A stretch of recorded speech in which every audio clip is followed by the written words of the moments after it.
ಸ್ವಾತಂತ್ರ್ಯ ಬಂದ ಮೇಲೆ ಮೊಟ್ಟ ಮೊದಲಿಗೆ ಮೈಸೂರು ಸಂಸ್ಥಾನವನ್ನು ದೇಶಕ್ಕೆ ಭಾರತ ಮಾತೆಗೆ ಒಪ್ಪಿಸಿದವರು ಅಂತ ಹೇಳಿದರೆ ತಮ್ಮ ಮುತ್ತಾತ ಕೃಷ್ಣರಾಜ ಒಡೆಯರವರು. ಜಯಚಾಮರಾಜ ಇಲ್ಲ, ಅವರಿಗಿಂತ ಹಿಂದೆ 47ರಲ್ಲಿ ನಾಲ್ವಡಿ ಕೃಷ್ಣರಾಜ ಒಡೆಯರವರು, 47 ಜಯಚಾಮರಾಜ ಒಡೆಯರು ಮೊಟ್ಟ ಮೊದಲು ಒಪ್ಪಿಸಿದವರು ಅವರು. ನೀವು ಒಡ ಹುಟ್ಟಿದವರೇ ಒಂದು ಅರ್ಧ ಇಂಚು ಏನು 10 ಗುಂಟೆನೋ 20 ಗುಂಟೆನೋ ನೀವು ಬಿಟ್ಕೊಡಲ್ಲ ನಿಮ್ಮ ಅಣ್ಣಗೋ ತಮ್ಮಗೋ. ಇಡೀ ರಾಜ್ಯವನ್ನು ಆಳ್ತಾ ಇದ್ದಂಥ ಮಹಾರಾಜರು ಬಿಟ್ಕೊಟ್ರು ದೇಶಕ್ಕೆ ಅಂದರೆ ಎಂಥ ಹೆಗ್ಗಳಿಕೆ ನಮ್ಮ ಕರ್ನಾಟಕದ್ದು, ಹೌದಲ್ಲೋ?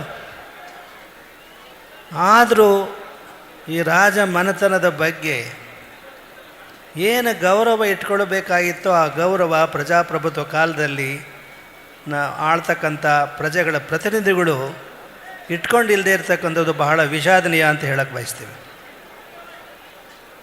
ನೀವು ಹೇಗೆ ಗ್ರಹಿಸ್ತೀರೋ ಅನ್ನೋ ಮಾಧ್ಯಮದವರು, ನಮಗನಿಸಿದ್ದು ಹೇಳಿಬಿಡ್ತೀವಿ ಅಂತರಂಗದಲ್ಲಿ.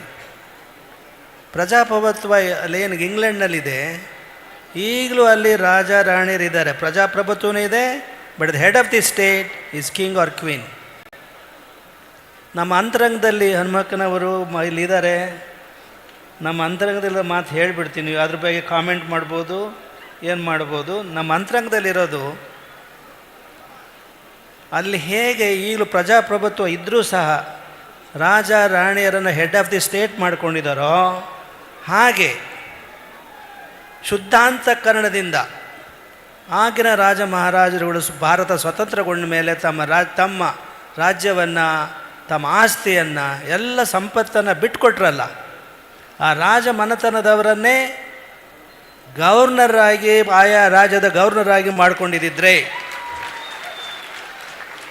ತುಂಬ ನಮಗೆ ಹೆಮ್ಮೆ ಅನ್ನಿಸ್ತಾ ಇತ್ತು.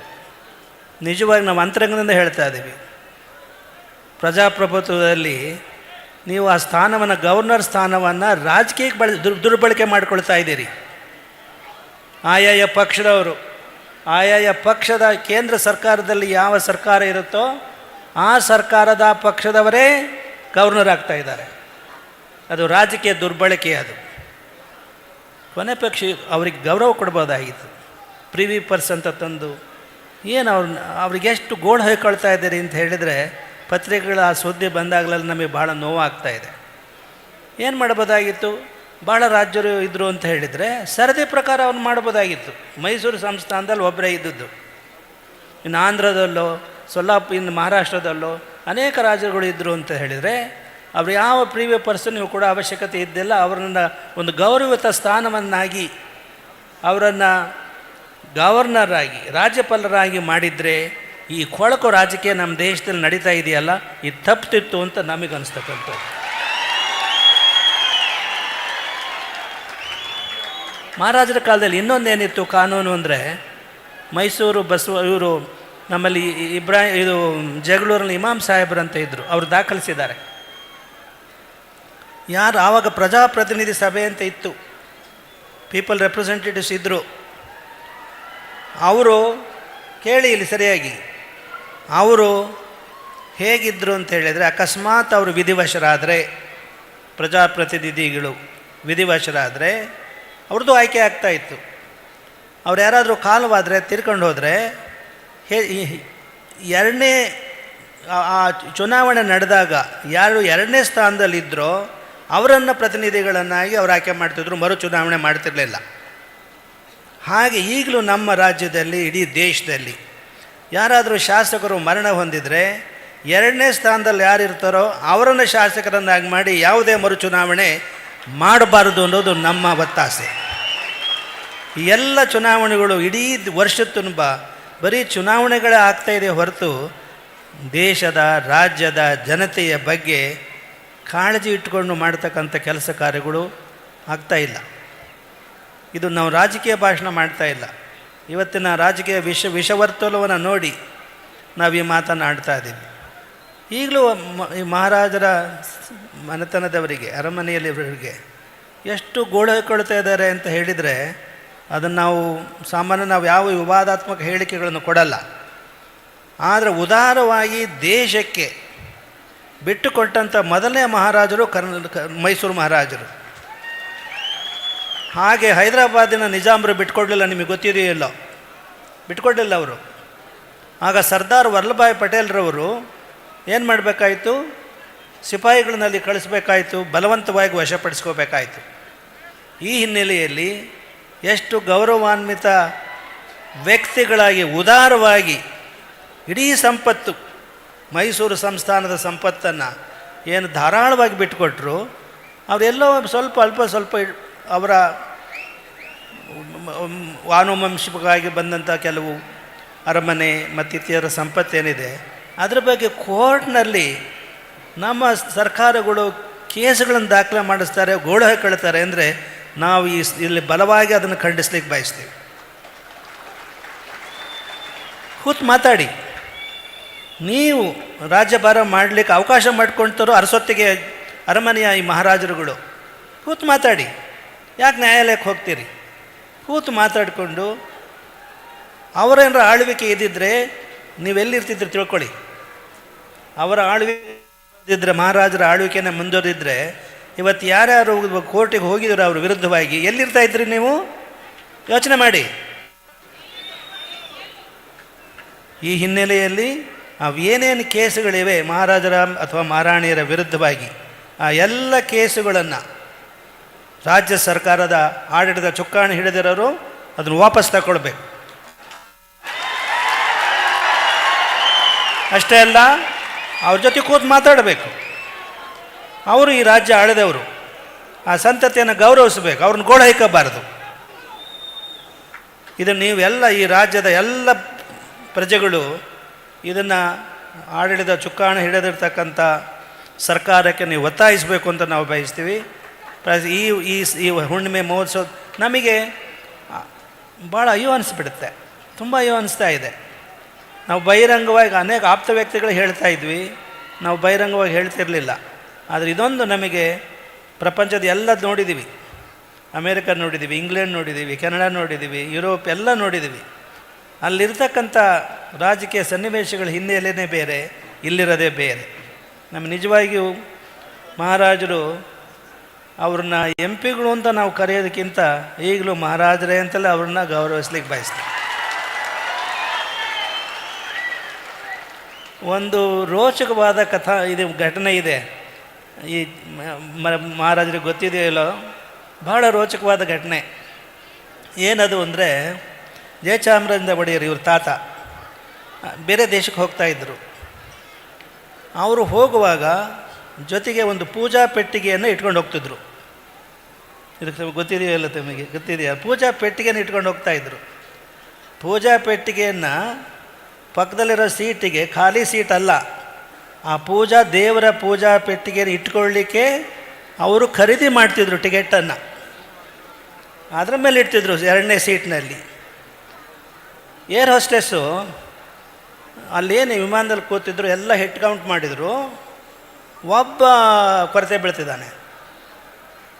ಅದಕ್ಕೆ ಅನೌನ್ಸ್ ಮಾಡಿಸಿದರು, this is the last call for mister Pooja Pettige. ಭಾಳ ನಗು ಬರುತ್ತೆ, ಬಟ್ ನಡೆದ ಘಟನೆ ಇದು. This is the final call for mister Pooja Pettige ಅಂತಂದು. ಅವ್ರಿಗೆ ಪೂಜಾ ಪೆಟ್ಟಿಗೆ ಅಂದರೆ ಗೊತ್ತಿಲ್ಲ ಅವರಿಗೆ, ಅವ್ರ ವ್ಯಕ್ತಿ ಅಲ್ಲ, ಅದು ದೇವರ ಪೂಜೆ ಸಾಮಗ್ರಿ ಅನ್ನೋದು ಗೊತ್ತಿರಲಿಲ್ಲ ಅವರಿಗೆ. ದಿಸ್ ದಿ ಫೈನಲ್ ಕಾಲ್ ಅಂತ ಹೇಳಿ ಅನೌನ್ಸ್ ಮಾಡಿದ್ರು ಅನ್ನೋದನ್ನು ಕೇಳಿದ್ದೀವಿ. ಅದು ಎಲ್ಲಿ ಓದಿದ್ವೋ ಗೊತ್ತಿಲ್ಲ, ನಮಗೆ ಓದಿದ ನೆನಪಿನಿಂದ ಹೇಳ್ತಾ ಇದ್ದೀವಿ. ಅದು ಎಲ್ಲಿ ರೆಫರೆನ್ಸ್ ಇದೆಯೋ ಮಹಾರಾಜರ ಜೊತೆಗೆ ಆಮೇಲೆ ತಿಳ್ಕೊಳ್ಳೋಕ್ಕೆ ಪ್ರಯತ್ನ ಮಾಡ್ತೀವಿ. ನೋಡಿ ಎಷ್ಟು ಶ್ರದ್ಧಾಭಕ್ತಿ ಇತ್ತು. ನಮ್ಮದೊಂದಿಗೆ ನಡೆದಂಥ ಘಟನೆ ಒಂದು ಹೇಳ್ತೀವಿ. ಮೊದಲು ಬೆಂಗಳೂರು ಇಂಟರ್ನ್ಯಾಷನಲ್ ಏರ್ಪೋರ್ಟ್ ಇದ್ದಿಲ್ಲ, ಅದು ಮುಂಬೈ ಏರ್ಪೋರ್ಟು, ಇಂಟರ್ನ್ಯಾಷನಲ್ ಏರ್ಪೋರ್ಟು. ನಾವು ಇಲ್ಲಿ ನಮಗೆ ಸಹಾಯ ಮಾಡಿದವರು, ಪರದೇಶಕ್ಕೆ ಓದಲಿಕ್ಕೆ ಸಹಾಯ ಮಾಡಿದವರು ಇಲ್ಲಿ ಪಕ್ಕದಲ್ಲಿ ಕೂತಿರ್ತಕ್ಕಂಥ ಪದ್ಮಶ್ರೀ ಬೆಟಿನಾ ಶಾರದಾ ಬಾಯ್ಮರ್ ಅವರು. ಇವರನ್ನು ನಾವು ಈ ಸಂದರ್ಭದಲ್ಲಿ ಹೃತ್ಪೂರ್ವಕವಾಗಿ ಅಭಿನಂದಿಸ್ಲಿಕ್ಕೆ ಬಯಸ್ತೇವೆ. ಭಾಳ ಜನ ವಿದ್ರೋಹಿಗಳು ನಾವು ಸ್ಕಾಲರ್ಶಿಪ್ ತಗೊಂಡು ಓದಿಲ್ಲ, ಗುರುಗಳು ಅಲ್ಲಿರ್ತಕ್ಕಂಥ ಶಿಷ್ಯರಿಂದ, ಪ್ರದೇಶದಲ್ಲಿರ್ತಕ್ಕಂಥ ಶಿಷ್ಯರಿಂದ ದುಡ್ಡು ಕೊಡಿಸಿದ್ರು, ಹಣ ಕೊಡಿಸಿದ್ರು, ಆಗೋದಿದ್ದೆ ಹೊತ್ತು ಈಗಿನ ಗುರುಗಳು ಸುಳ್ಳು ಹೇಳ್ತಾ ಇದ್ದಾರೆ, ಸ್ಕಾಲರ್ಶಿಪ್ನಿಂದ ಓದಿಲ್ಲ ಅವರು ಅಂತ ಆಪಾದನೆ ಮಾಡಿದ್ರಲ್ಲ ಕೆಲವರು. ಇಲ್ಲಿದ್ದರ ಸಾಕ್ಷಿ ಕೇಳಿ. ಇವರು ವಿಯೆನಲ್ಲಿ ಇದ್ದವರು ಈಗ ಭಾರತದ ಪ್ರಜೆಗಳಾಗಿದ್ದಾರೆ. ಭಾರತ ಸರ್ಕಾರ ಇವರಿಗೆ ಪದ್ಮಶ್ರೀ ಪ್ರಶಸ್ತಿಯನ್ನು ಕೊಟ್ಟಿದ್ದಾರೆ. ಎಂಥ ವ್ಯಕ್ತಿತ್ವ ಅವ್ರದ್ದಿದೆ ಅಂತ ನೀವು ತಿಳ್ಕೊಳ್ಳಿ. ಇವರು ನಮ್ಗೆ ಅಲ್ಲಿಂದ ನಾವು ಓದಬೇಕು ಅನ್ನೋ ಅಪೇಕ್ಷೆಯಾಗಿ ವಿಯೆನ್ನಾಕ್ಕೆ ಹೋದ ತಕ್ಷಣವೇ ಒಂದು ಅರ್ಜಿ ಕಳಿಸ್ಕೊಟ್ರು. ನಾವು ಅದನ್ನು ಅಪ್ಲಿಕೇಶನ್ ಭರ್ತಿ ಮಾಡಿದ್ದೀವಿ. ಅಲ್ಲಿಂದ ಸ್ಕಾಲರ್ಶಿಪ್ ಮಂಜೂರಾಗಿ ಬಂತು. ನಮ್ಮ ಅನುಭವ ನಾವು ಗುರುಗಳಾದ ಮೇಲೆ ಮುಂಬೈನಲ್ಲಿ ನಾವು ಹೋಗುವಾಗ ಅಲ್ಲಿ ಇದಿರುತ್ತೆ, ಏನು ಸಾಮಗ್ರಿಗಳನ್ನು ತಪಾಸಣೆ ಮಾಡ್ತಕ್ಕಂಥದ್ದು ಇರುತ್ತೆ. ಏನು ಹೇಳ್ತೀರಿ ಅದಕ್ಕೆ? Security check. ಆ ಸೆಕ್ಯೂರಿಟಿ ಚೆಕ್ನಲ್ಲಿ ನಮ್ಮ ಪೂಜಾ ಸಾಮಗ್ರಿಗಳನ್ನು ಅಧಿಕಾರಿಗಳು ತೆರೆದು ನೋಡಿ ನಮ್ಮ ಪ್ರಶ್ನೆ ಮಾಡಿದರು. Swamiji, have got a permission to take these puja articles which ಇವೆಲ್ಲ ಸಿಲ್ವರ್ ಇವೆಲ್ಲ ಇದ್ವು ಅದರಲ್ಲಿ. ಬೆಳ್ಳಿ ಬಂಗಾರ ಏನಿರಲಿಲ್ಲ, ಬೆಳ್ಳಿ ಪೂಜಾ ಸಾಮಗ್ರಿಗಳು. ತಾವು ಹ್ಯಾವ್ ಗಾಟ್ ಎ ಪರ್ಮಿಷನ್ ಅಂತ ಕೇಳಿದರು. No, I didn't have any idea.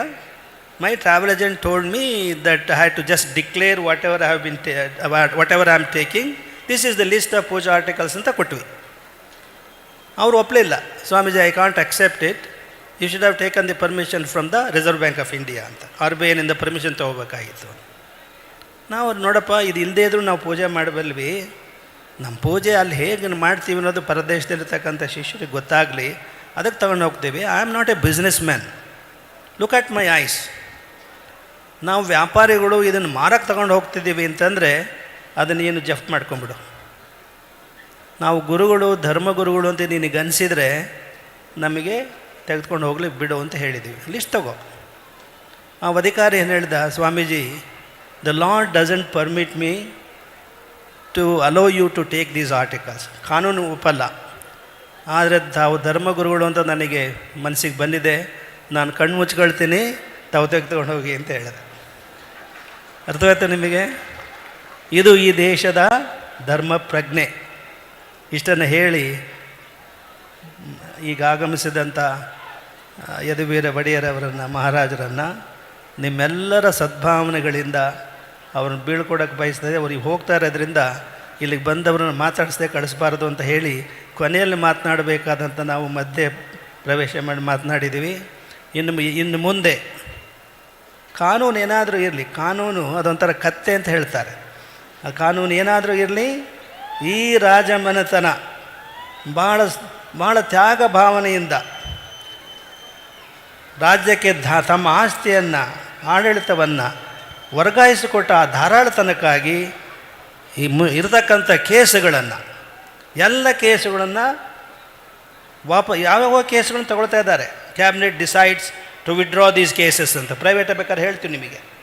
Recently the cabinet has decided to withdraw the cases. ಆ ತರಹ why can't the cabinet withdraw all the cases filed against the Maharaja? ಬೊಮ್ಮಾಯಿಯವರು ಇತ್ತೀಚೆಗೆ ಕ್ಯಾಬಿನೆಟ್ಟು 34 ಕೇಸುಗಳನ್ನು ವಿಡ್ರಾ ಮಾಡಿದೆ ಕೋರ್ಟ್ನಿಂದ. ಅದರ ವಿವರಣೆ ನಿಮಗೆ ಕೊಡ್ತೀವಿ. ಹೀಗಿರುವಾಗ ಮಹಾರಾಜರ ಮೇಲೆ, ಮಹಾರಾಣಿಯರ ಮೇಲೆ ಹಾಕಿರತಕ್ಕಂಥ ಕೇಸುಗಳನ್ನು ಕ್ಯಾಬಿನೆಟ್ನಲ್ಲಿ ಯಾಕೆ ನೀವು ವಿಡ್ರಾ ಮಾಡೋಕ್ಕೆ ಆಗಲ್ಲ? ಇದು ನೀವು ಕೇಳಬೇಕು. ಇಷ್ಟು ಮಾತನ್ನು ಹೇಳಿ ಮಹಾರಾಜರನ್ನು, ಈಗ ಅವರು MP ಗಳು ಇದ್ದಾರೆ, ಆದರೆ MP ಗಳು ಅಂತ ನೋಡಲ್ಲ. ಈಗಲೂ ಜನತೆ ಅವ್ರು ನೋಡೋದು ಮಹಾರಾಜರು ಅಂತ ಹೇಳಿ ಈಗಲೂ ನೋಡ್ತಾ ಇರೋದು. ಇವರ ತಾತನೂ ಕೂಡ ಮಹಾರಾಜರಾಗೇ ಕಾಣಿಸ್ತಾ ಇದ್ದಾರೆ ಹೊರತು ಅವರು ಗವರ್ನರ್ ಆಗಿದ್ದರು. ಮೊಟ್ಟ ಮೊದಲ ಗವರ್ನರ್, ಐ ಥಿಂಕ್ ನಮ್ಮ ಕರ್ನಾಟಕದ ಮೊಟ್ಟ ಮೊದಲ ಗವರ್ನರ್ ಮಹಾರಾಜರು ಜಯಚಾಮರಾಜನ ಒಡೆಯರು. ಈ ಆತ್ಮೀಯ ಸಂಬಂಧವನ್ನು ನಮ್ಮ ಕರ್ನಾಟಕ ಸರ್ಕಾರ ಉಳಿಸ್ಕೊಳ್ಳಿ, ಬೆಳೆಸ್ಕೊಳ್ಳಿ, ಜನಹಿತ ಕಾಪಾಡಲಿ, ಈ ರಾಜವಂಶವನ್ನು, ಮನೆತನವನ್ನು ಗೌರವಿಸಲಿ ಅಂತ ನಾವು ಒತ್ತಿ ಹೇಳಿ ಅವರನ್ನು ಈ ತರಳಬಾಳು ಹುಣ್ಣಿಮೆ ಮಹೋತ್ಸವದಿಂದ ಅವ್ರನ್ನ ಬೀಳ್ಕೊಡ್ತಾ ಇದ್ದೇವೆ. ಮತ್ತೊಮ್ಮೆ ಈ ಕಾರ್ಯಕ್ರಮದಲ್ಲಿ ಉಪಸ್ಥಿತರಿದ್ದು ಶಿವಶರಣರ ವಚನ ಸಂಪುಟ